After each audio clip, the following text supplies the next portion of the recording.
Hey everyone, welcome to From the Depths. I'm Minty, and this is episode 103 of Season 3 of the Battleship Brawl tournament. I messed that up. Whatever. Change it up a little bit, not a big deal. So today we've got a league battle going on between the Stone Age Mark II by Zijkal and the Panamax Refit by Lootness.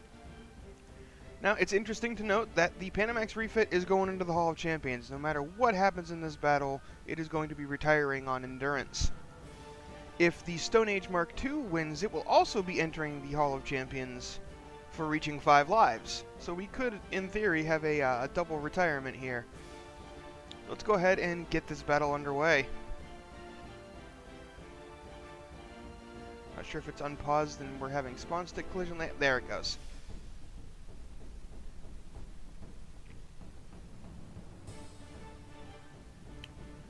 Stone Age immediately goes broadside. Gets into an orbiting-like pattern. Got its guns aiming. Both ships firing at pretty much the same time. But, as usual, the Panamax Refit's guns dunk the first shots into the water for some reason. It happens pretty much every time.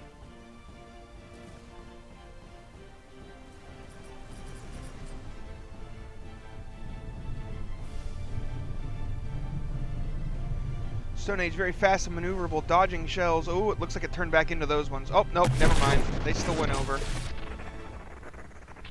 Panamax Refit taking the hits like a champ so far. It's lost a gun, though. 2 guns. No, that's just the cargo bay thing. Oh, more shells raining in. It's doing a pretty good job of dodging the enemy's fire as well. Fires a volley back. Barrel damage. That's going to cause some serious issues for that gun until the repair bots can get to it. That volley went too high. Another volley coming in. Yeah, you can see those shells on the damaged barrel are flying way too high. Ooh, the Panamax Refit losing another gun there.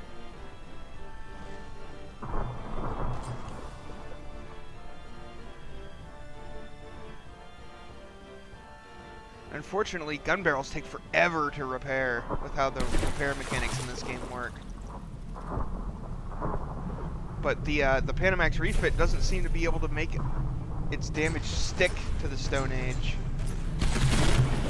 Really. Well, I mean, it hasn't actually repaired anything yet, but it's not doing a whole lot. The armor scheme on the Stone Age is doing a very good job of mitigating that explosive damage. Whereas the Panamax Refit is getting pretty torn up.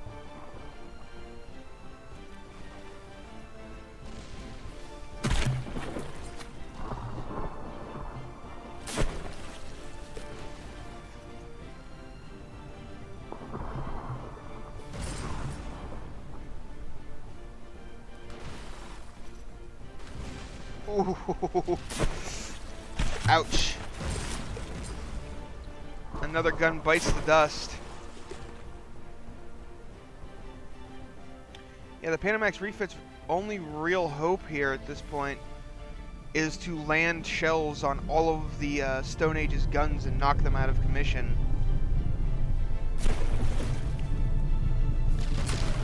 And then hopefully do enough damage to win by hit points before the time runs out. Which is going to be difficult because the Stone Age has very good repair capabilities.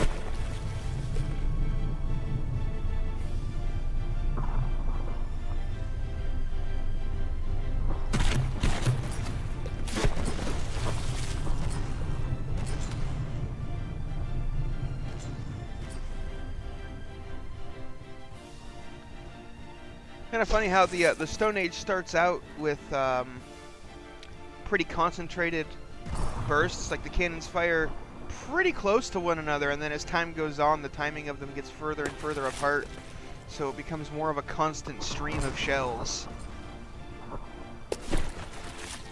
rather than bursts.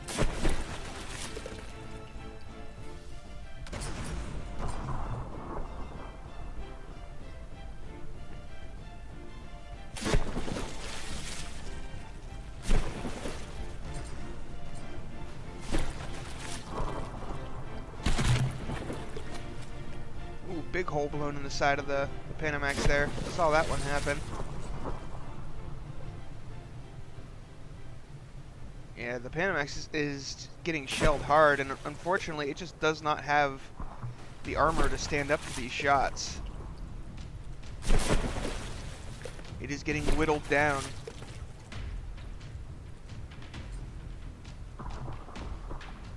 Oh, has the, oh, never mind. I thought for a moment there the Stone Age was dead in the water, but it was just turning and moving sort of strangely.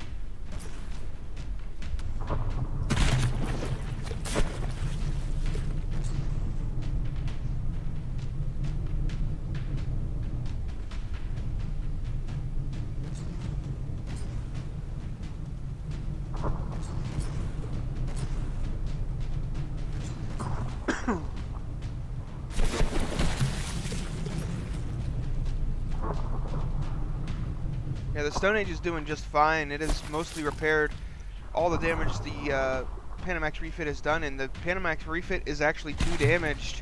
We'll be despawning here at any moment, and there it goes. So yeah, that is it, folks. We've got ourselves a double retirement here. The Stone Age is going in off of reaching 5 lives. The Panamax got in off of endurance. Both of them are going to the Hall of Champions. So I'm going to do a quick cut here, and then we'll take a look at both of these vessels. Okay, so here we are, folks. This is the Panamax Refit by Wootness. Or the entry is called the Panamax Refit, but the ship is actually called the SS Lipper Yield. And I always forget that. It's modeled after a, I forget what type, maybe it was the Panamax class, I don't know. I know it's modeled after a refitted merchant vessel.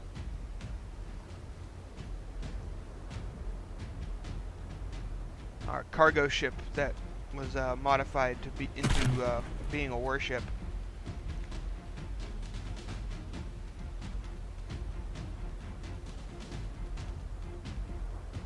So while it doesn't have the, you know, battleship qualities that we see in a lot of the other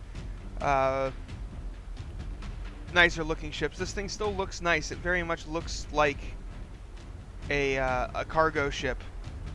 I like the way it looks, the little rubber bumpers, and got the exhaust ports for the engines coming out, and the crane with the ammunition. It's cool.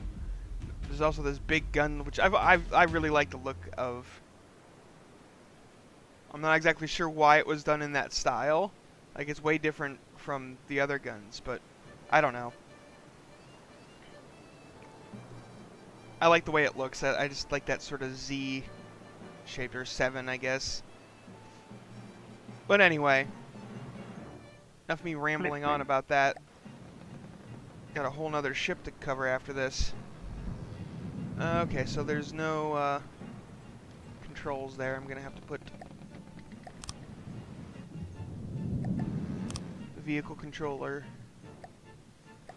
and whatnot. Oh, I deleted it. Crap. There. Teleport into the seat. Let's see how fast this goes. Wait, I have to leave the overlay on if I want to see that. Not the fastest ship. 11.5 meters per second, it looks like, is about where it peaks out at. And it does not turn very fast. It turns decently. But it is,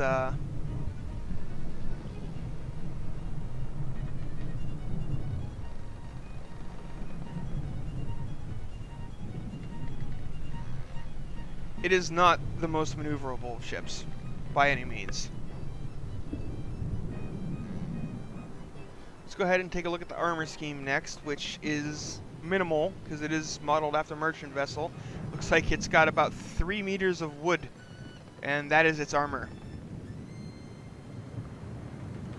There's a little bit of metal on the turrets themselves, but for the most part, and some metal around the AI. But for the most part, this thing is made entirely of wood. Which is why we never see it sink, and why it sometimes gets sawed in half.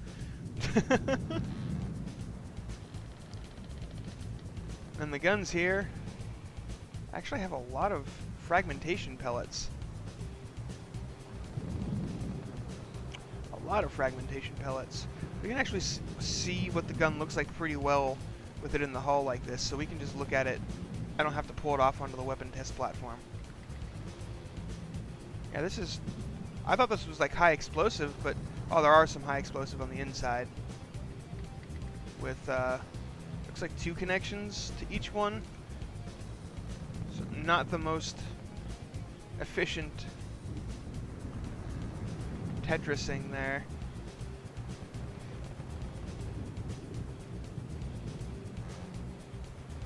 I'm surprised. I didn't realize that these had so many fragments on them. Like, that's actually quite a few fragmentation pellets. Yeah, you got 108 explosive material boxes. For this size, you could probably honestly double that while using less boxes. Well, maybe not quite double it, but you could get a lot more out of it. This is what, about a 5x5? 1, 2, 3, 4, 5, 6, 7. Oh, it's a 7x7. Yeah, that's a pretty large cannon and a low number of connections, to be perfectly honest.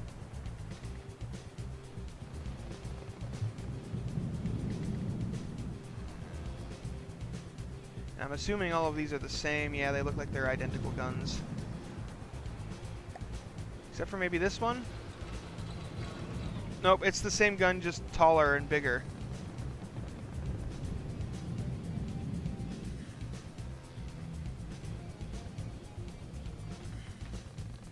Yeah, for their size, those guns are a little on the well, not a little. They're pretty far on the inefficient side, honestly. Like, they're pretty expensive for what you get out of them. Only a maximum of 10,000 explosive damage, 2,800 kinetic, and 341 fragments. How much does one of these cost? Let's see. 11,000 materials for that. That's not great. That's pretty expensive for what you get out of them. But hey, they were good enough. I mean, can't knock them too hard. It got into the Hall of Champions, didn't it? Not the easiest of feats, as many people have found out. So yeah, this has been the Panamax Refit. Now, I've attached this one to the actual battle between the Stone Age and the Panamax, but I'm going to make the Stone Age's overview a separate video, just so the Hall of Beauty comments can be separated and they don't get confused. So it'll be that'll be in episode 103.5. I think it was 103, whatever number. Anyway. Yep, you know the drill by now. Go ahead and upvote the comment you agree with down below. Thanks for watching, I hope you enjoyed, and I'll see you on the battlefield.